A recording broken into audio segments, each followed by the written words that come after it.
कुछ तो गड़बड़ है दया। तो बचपन में तो सबने ही देखा होगा सीआईडी। और मैं जब छोटी थी तब तो मैं बहुत सोचती थी कि मैं बड़े होके ऐसे एसीपी की तरह बनूंगी, या फिर मैं एकदम डॉक्टर तारिका जैसी डॉक्टर बनूंगी। मतलब फॉरेंसिक साइंस का मुझे उतना नॉलेज तो नहीं था, बट मुझे बहुत कूल लगता था देख के कि मैं भी सोचती थी आप बड़े होके ऐसे बनना है। और बचपन में तो आई थिंक हम सब ने सीआईडी देखा होगा, और हम सब सीआईडी से बहुत ऑब्सेस्ड हुआ करते थे बचपन में। इनफैक्ट अभी भी बहुत लोग होंगे।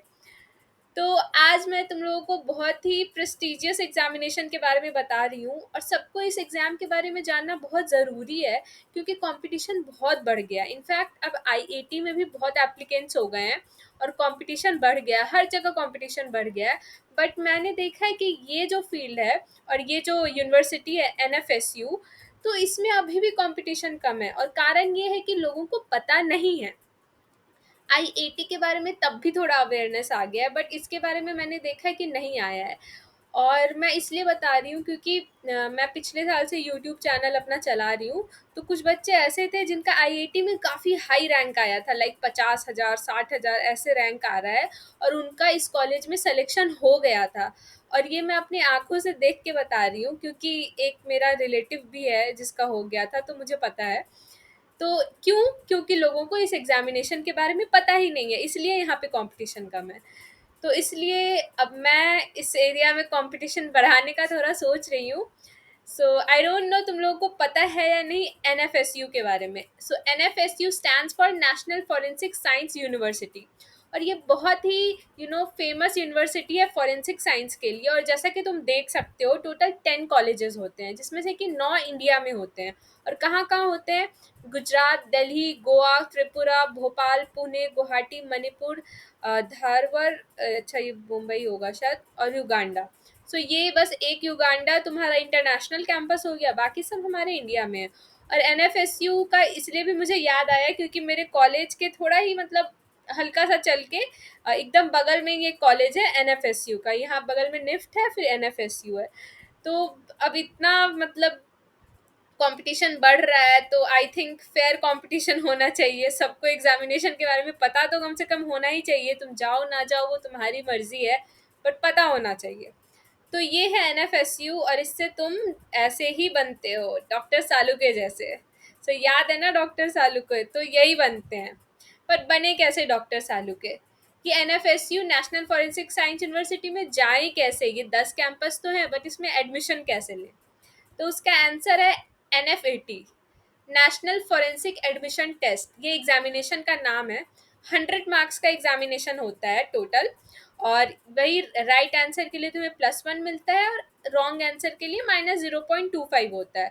और टोटल 100 मार्क्स का होता है। और मोड ऑफ एग्जामिनेशन आईआईटी की तरह होता है, ऑनलाइन एग्जामिनेशन होता है, और पूरा इंग्लिश मीडियम में होता है एग्जामिनेशन।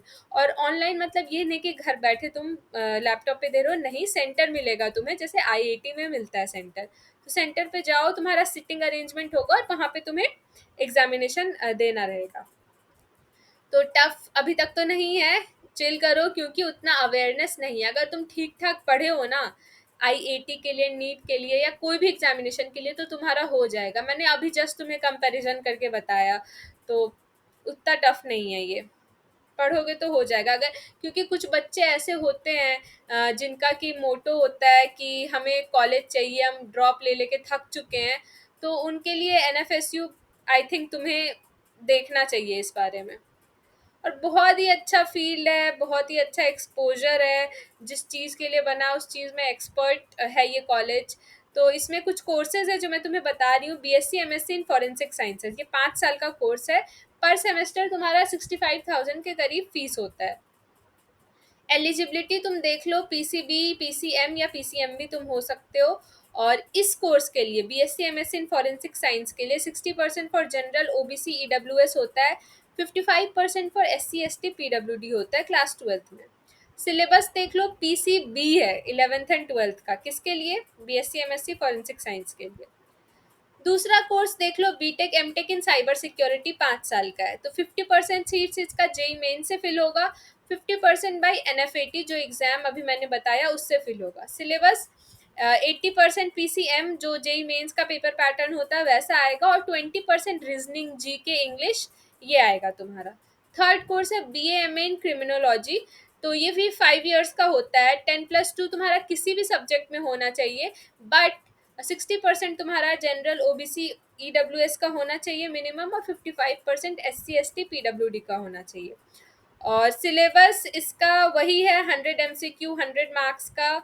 और इंग्लिश कॉम्प्रिहेंशन आता है इसमें, एनालिटिकल एबिलिटीज़ चेक किया जाता है, GK पूछा जाता है। फिर तुम्हारा एक BSc MSc in criminology and forensic science, इसका सेम है BSc MSc फॉरेंसिक साइंस जैसा जो मैंने तुम्हें अभी बताया है। कहाँ गया? ये रहा। तो जो BSc MSc in forensic science का एलिजिबिलिटी है वही उसका भी है, सेम 60% तुम्हारा जनरल OBC EWS का, 55% SC ST PWD का। Syllabus PCB of class 11th and 12th। तो यही है तुम्हारा BSc MSc criminology and forensic science का। और ये मैंने तुम्हें बैचलर्स लेवल कोर्सेज बताए हैं। कुछ और भी कोर्सेज होते हैं जो कि मास्टर्स लेवल के होते हैं, जो मैं इस वीडियो में नहीं बता रही हूँ, बट तुम इसके पोर्टल पे जाके तुम सर्च करो गूगल पे, तुम्हें मिल जाएगा। तो तुम उस पे जाके मास्टर्स लेवल कोर्सेज भी देख सकते हो। और कुछ अदर फील्ड्स के भी कोर्सेज होते हैं जो मैंने यहाँ पे इंक्लूड नहीं किए। मैंने यहाँ पे तुम्हारा फॉरेंसिक साइंस का ही जो BSc MSc है मैंने उसको डाला है। तो तुम देख लेना, इसमें लॉ वगैरह भी होता है। तो ये वेबसाइट पे तुम्हें मिल जाएगा। एग्जामिनेशन का तुम्हारा फॉर्म अप्रैल मई के करीब आएगा, और एग्ज़ाम तुम्हारा जून में मोस्ट प्रोबेबली होगा। और CUET से भी फॉरेंसिक्स में एडमिशन होता है। मुझे तो अपने टाइम पे कसम से इन सब के बारे में पता नहीं था, तो मैंने सोचा तुम लोगों को बता देना चाहिए। और बहुत ही अच्छा स्कोप है। तुम देखते ही हो कि फॉरेंसिक डॉक्टर्स का कितना ज़रूरत होता है आज की जनरेशन में।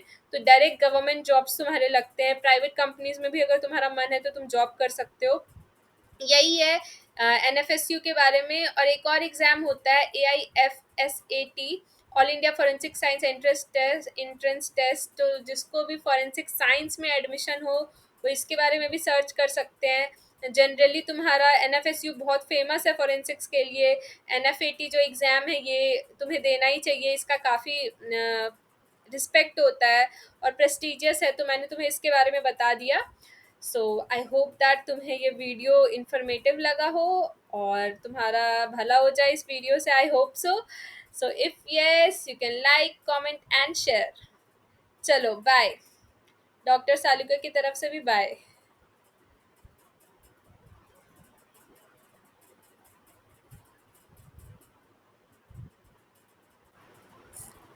तो नेस्ट का वीडियो मैंने बना दिया था, कोई मेरे से नेस्ट के बारे में पूछ रहा था तो मैंने नेस्ट का वीडियो बना दिया। आई होप दैट तुमने देख लिया है। और मैं अभी सोच रही हूँ कि जितने मुझे एग्ज़ाम्स पता है मैं उसके डिटेल वीडियो अभी बनाऊँगी, क्योंकि अवेयरनेस की बहुत कमी है हमारी सोसाइटी में। सब बस नीट JEE के पीछे भागते हैं। तो अभी मैं काफ़ी एग्ज़ाम्स के बारे में तुम लोग को इन्फॉर्म करूँगी। या keep studying, keep working hard and bye. और हाँ, एग्ज़ाम्स के टाइम जब मेरे एग्ज़ाम शुरू होंगे तो मैं थोड़ी इनएक्टिव हो सकती हूँ, क्योंकि मेरा 4th ईयर का लास्ट सेम है। तो आई होप दैट तुम समझोगे तब। Thank you and have a nice day.